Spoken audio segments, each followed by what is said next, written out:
ए बबनी, ये देखा, इनमें किस्म किस्म के फोटो बा हमारे होखे वाला देवरानी जी के। देखा देखा देखा, खूबसूरत भी है।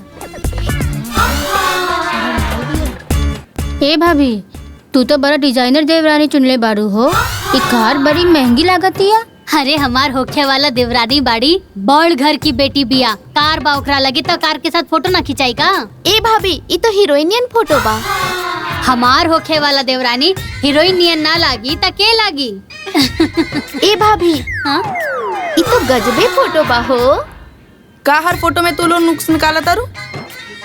स्टैंडर्ड लोग ऐसे फोटो खिंचावे ले। जहिया हमार भाभी आ जिए ना, ऊ दिन देखिए तू लोग आग फाड़ के। अरे बबनी, वीआईपी घर के बेटी बिया, बहुत बड़ घर के बेटी बिया। अब ऊ ना ऐसे ही फोटो खिंचावेली। और पता बा हमार देवरानी जी उका दू बीए पढ़ ले बिया। हाँ ये तू तैयारी कला। हाँ वो आई तो तारा के ट्यूशन पढ़ाई। अरे जाई जी, रउआ देख लिया कैसे वो हमारे हाँ, आगे देखे, पीछे देखे। रही। हाँ देख लिया। ए भाभी, तिलक कहिया बा? अरे बबनी, बड़ घर में बियाह होता तब बड़ तरीका से ना होई। सारा व्यवस्था उहे लोग देखा ताड़े। और पता बा सबसे पहले छेका होई, वो वीआईपी तरीका से।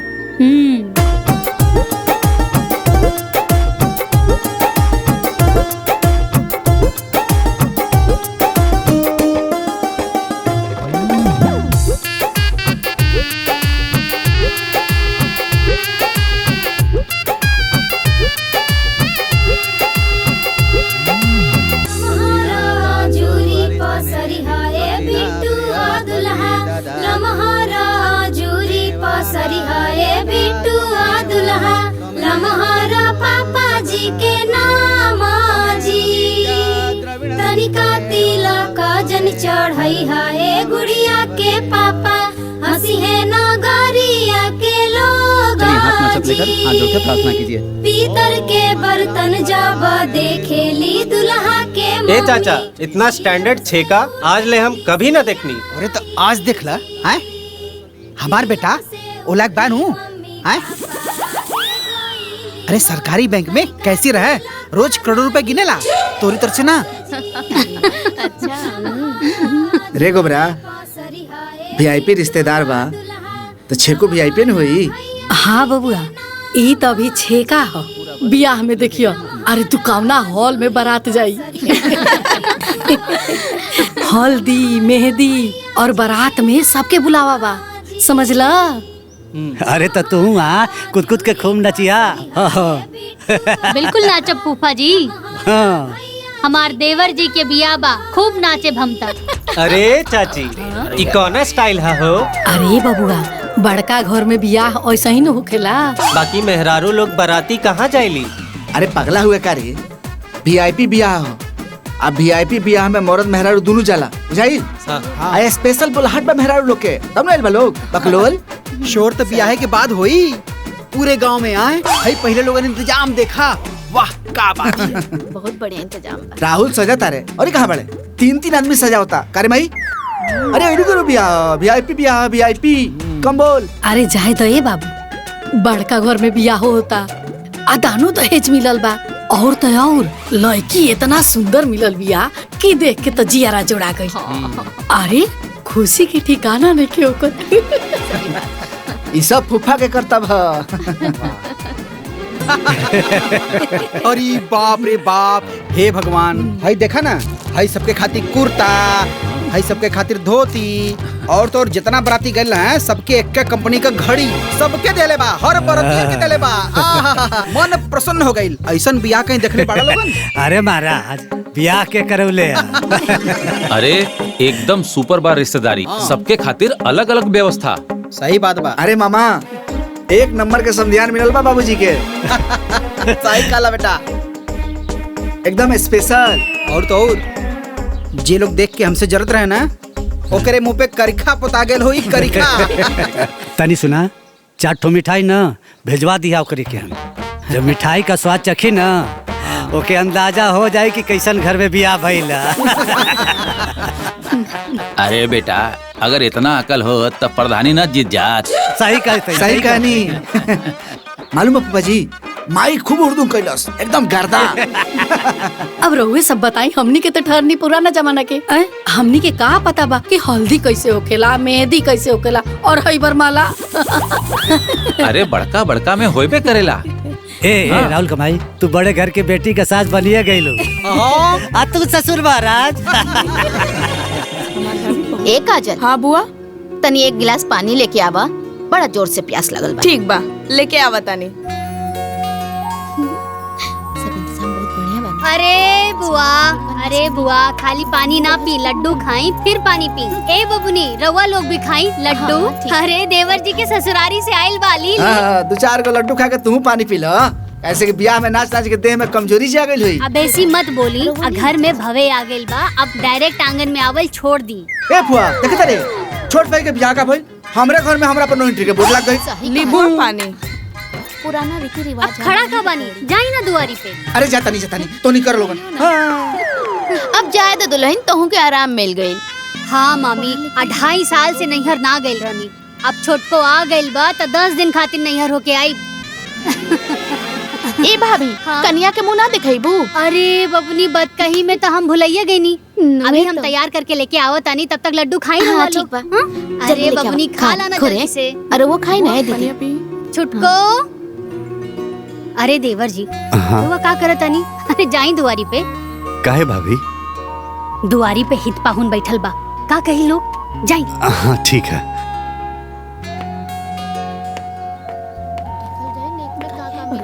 हे बुआ वो देखो भैया कुछ कहा तारे। अरे लड्डू उड्डू खा लोगन।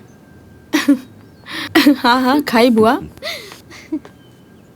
ए छुटको, सुना ना, जल्दी से तैयार हो जा, गांव के कुछ लड़की लोग आइल बा मुंह देखे खातिर। दीदी मूड नहीं खे। फिर आके आराम कर लिहा, अभी जल्दी से तैयार हो जा। हाँ हम कहनी ना हमार मूड नहीं खे। तनी जाके चाय बना के ले आई।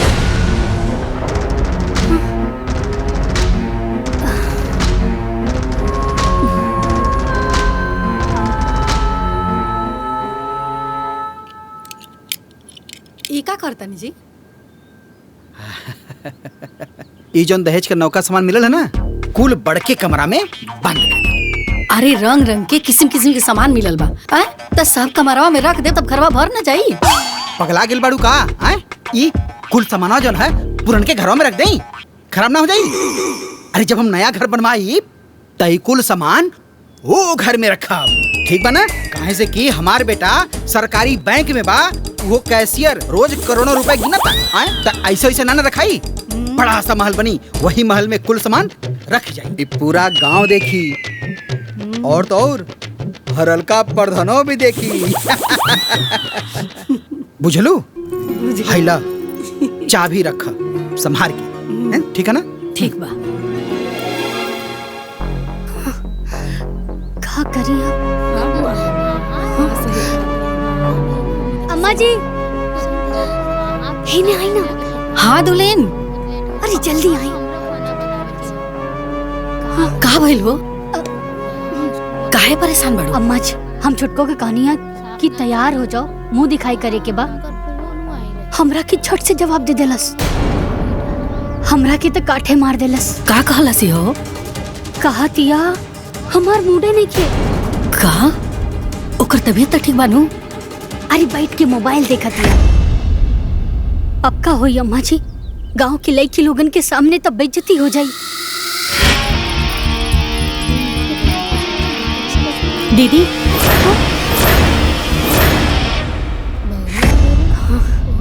का भइल चाय के?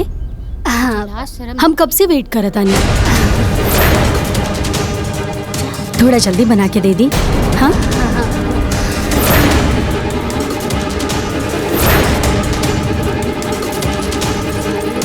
ए काजल। हाँ माई। अरे छोटकी भौजी के ना माथा में दर्द बा, तनी चाय बना के दे दे। अच्छा देत बानी। चलल जाओ का? कुछ लाज शर्म नहीं का? ए भाभी, नाई की कन्या के तबीयत तो ठीक बनू? वो का बाना कि बड़ घर के बेटी बिया, चाय पिए के आदत बा। रवा लोग बिहाने आइम। हाँ अभी जाई। ठीक। हाँ ठीक बा, चलो बिहाने जरूर रही लोग। हाँ चलिए बुआ। चलो ए बहन। आपकी चाही जैसे जीत ले दी हरलका प्रधान के बदनामी हटाई दे। अरे कहाँ गई रहलू बच्ची लोग? दुल्हनिया देखे गए रहनी हरलका प्रधान चचा। अरे प्रधान चचा भी कह सकेलू, अब हरलका प्रधान बोलब जरूरी बा का? अच्छा वो है कन्या देख के आवता नहीं। अच्छा त का सही उ दोनों बड़का घर के हईं? तबे तो वो बड़की पतोहिया से चाय मांगतिया, वो भी अंगना में खड़ा होके। अच्छा और काका भाईले? अरे चाचा कन्या अंगना में खड़ा होके कहतिया हम कब से वेट करत तनी, चाय अभी लेना आइल।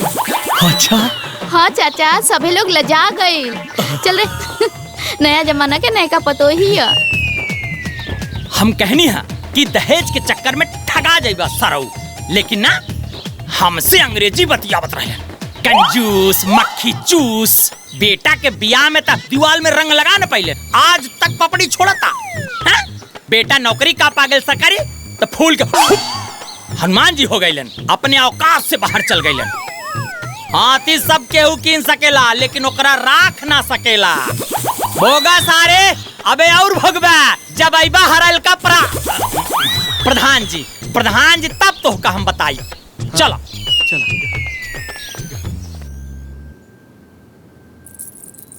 दुल्हन तारा माथा में दर्द बका? नाता ता देह बथत बाका? ना तारा कोनो शरीर में तकलीफ तो नहीं है? बहुत कोनो तकलीफ तो नहीं है, हम एकदम ठीक बानी। बहुते बढ़िया, तू चाय मंगलू है ना, यही से हमनी के ऐसा लागल। ओ ए दुल्हन वो कहा ना कि घर के सारा रिश्तेदार अभी इजे वालों, हम चाहत रहनी है कि तू चूल्हा पुजाई के रस्म कर दे तू, अब बढ़िया बढ़िया खाना बना के सबके खिला दे तू, तब बढ़िया रही। व्हाट बढ़िया रही? हम काहे बना के खियाई? उधर आओ रिश्तेदार है ना, तरवा खिलाई। काहे से तू नया दुल्हनिया आयल बाड़ू ना, यही से। दीदी हमार पापा इतना दहेज एक हाथे तो नहीं खन देले बाड़े कि हम यहाँ आके खाना बनाई,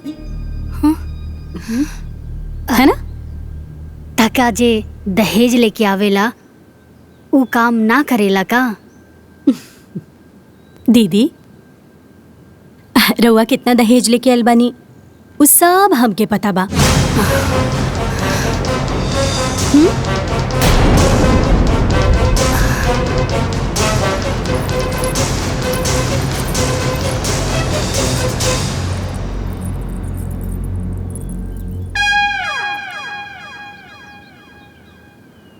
ए अम्मा जी वो कैसन बोलत या जी? अरे उता ठीक बा, अब ई सोचा कि इज्जत रही कैसे। माई फूफा के बुला के पूछल जाए ऐसे घर में कैसे ब्याह करा देनी? अगली पसंद हमनियों का न कले बानी सन। अम्मा जी अगर घर के इज्जत बचावे के बा ता लोग से झूठ तो बोले की पड़ी ना। ए दीदी कन्या के चूल्हा पूजन करवा देती तो हमनियों के अपना घरे दुआरे चल जाइब जा। अब कितना दिन चूल्हा पुजाई के इंतजार करबू? काहे दीदी? का है ना मामी जी, सब घर के अलग अलग नियम होला। छुटकी के घर वाले कहवले बा कि 1.25 महीना ले छुटकी चूल्हा ना पूछे। काहे?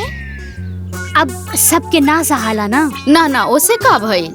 अब ई सब खातिर केहू के घर के नियम तोड़ल ठीक नहीं खेलो। 1.25 महीना बादे चूल्हा पूजी। हमनी के तो आना जाना लागल रही दीदी, अब कब ओकरा हाथ से बनवा के खा ले हल जाई। हाँ मामी 1.25 महीना के तो बातें बा, सब केहू के बुलाई आ रउआ के भी आई के बा। ठीक बा। अच्छा चलिए चलो।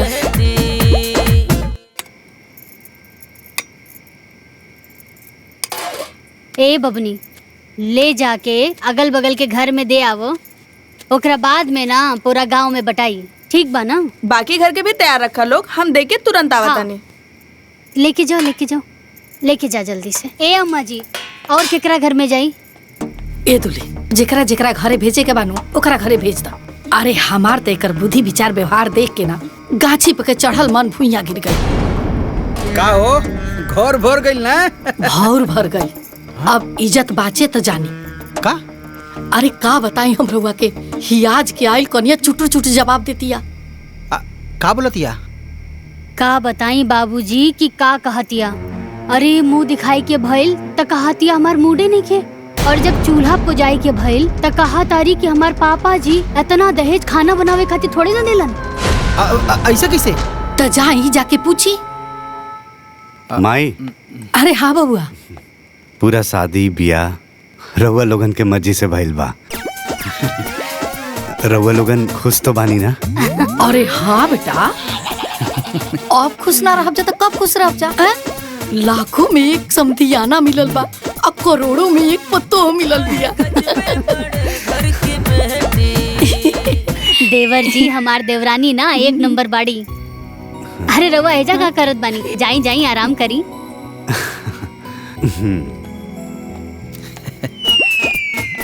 अब भगवाने जानस का होई दादा।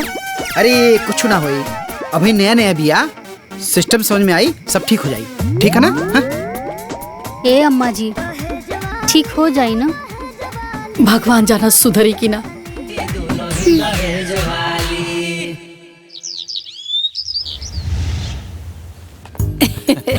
अरे फूफा जी राउर बैग ये नु है? हाँ हाँ ये मामा राउरो बैग रख देते। हाँ बाबू ठीक बात। ए काजल, हाँ माई। अरे उरुमा में दुगो थैली में मिठाई रखल बा, लेके आवता। ये देखी ना, यही नु। हाँ हाँ, एगो फुआ खातिर हा, एगो मामी खातिर। गाड़ी में रख देता नहीं। ठीक बा? इली अम्मा जी।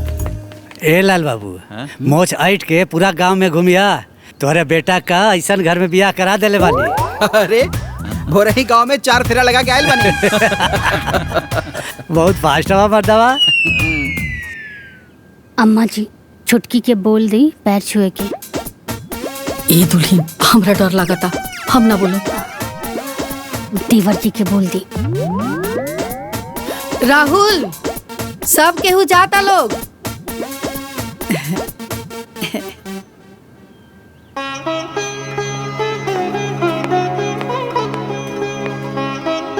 खुश रह। हाँ खुश रहा खुश रहा। खुश रह बेटी, खुश रहा खुश रहा। खुश रहा। संस्कार इतना सुंदर बा तो गुण कितना होई। बड़ा नीक बहू मिलल बिया। खुश रहा। अच्छा हम जाता नहीं। हाँ ए बाबू कहाँ जाता नहीं? बैंक जाए के बा, छुट्टी नहीं खेनू। ए बाबू तनी छुट्टी मिले तो हमरो के यहाँ आके घूम जा। हाँ मामा जी जरूर। अच्छा अभी हमरा के देर होता, हम जाता नहीं। हाँ ठीक। हमनियों के बहुत लेट हो जाए, अनहार होता। चला हाँ, जाओ ठीक जल्दी। बा, चला तनी। ठीक। हाय लाल लोग हो, चल जल्दी चला। चला लोग जल्दी चला। आवा।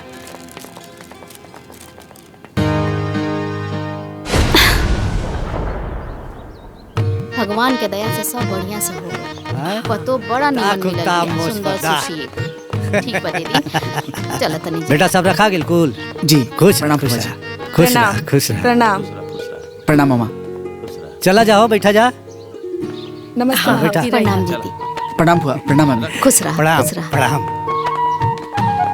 चला चला।